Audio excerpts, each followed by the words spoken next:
Sasa taarifa iliyojiri ni kuhusiana na kuhamishwa kwa gereza la Keko kwa mwamba Tundu Antipas Mugwa Lissu, mwenyekiti wa Chama cha Demokrasia na Maendeleo, huku bwana viongozi wa Chadema wakiwa wamechachamaa, tena huku wakiwa wanahoji zaidi na zaidi kwamba mto wao yuko wapi. Katibu mkuu wa chama cha Chadema ambaye ni John Mnyika, huku na yeye akiwa anaendelea kuzungumza na vyombo vya habari, na huku pia katika nukuu zake tofauti tukiweza kusikiliza kwa John Heche ambaye ni makamu mwenyekiti wa Chadema, pamoja pia na viongozi kadha ambao wamekuwa wakihoji na huku wakiendelea kupaza sauti kwamba Lissu ameondolewa kwenye gereza la Keko. Je, yuko sehemu gani? Maswali ni mengi na kila mmoja amekuwa akihoji, je, yuko kwenye chumba gani na yuko katika mazingira gani, na je, analala sehemu gani? Maswali ya msingi, maswali na hoja ambazo zimekuwa zikitengenezwa ndani ya chama cha Chadema, na huku wakiendelea kupata nguvu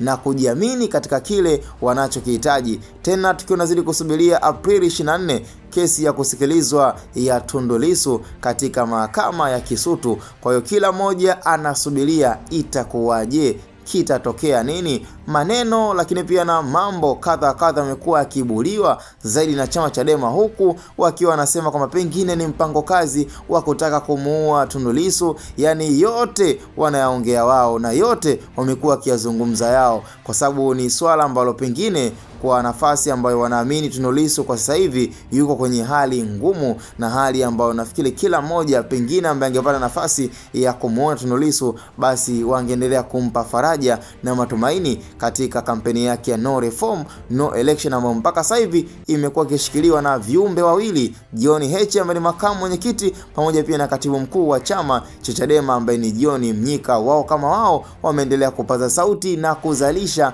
maneno ambayo bado hayana uthibitisho, kwa sababu huwezi kusema kwamba chama cha CCM ama ni serikali imekuwa na mpango kazi wa kutaka kumuua Tundu Lissu ama mpango wa kutaka kumnyonga Tundu Lissu akati ushahidi na uthibitisho bado haupo, bali zimekuwa ni sehemu ya propaganda kutoka kwenye Chama cha Demokrasia na Maendeleo. Kwa hiyo ni taarifa ambayo tuko nayo na tunaendelea kuipa nafasi zaidi na kuipa airtime kwa wale waliokuwa hawafahamu nini kinachoendelea, lakini mpaka sasa hivi bado haijajulikana, na Chadema wao wanachokihitaji ni kujua na kutaka kufahamu kwamba Tundu Lissu yuko wapi, analala wapi, yuko kwenye chumba gani, na yupo kwenye gereza lipi kama Keko ameondolewa. Bwana, cha msingi tukutane kwenye comment, na hii ni Hatboy Media.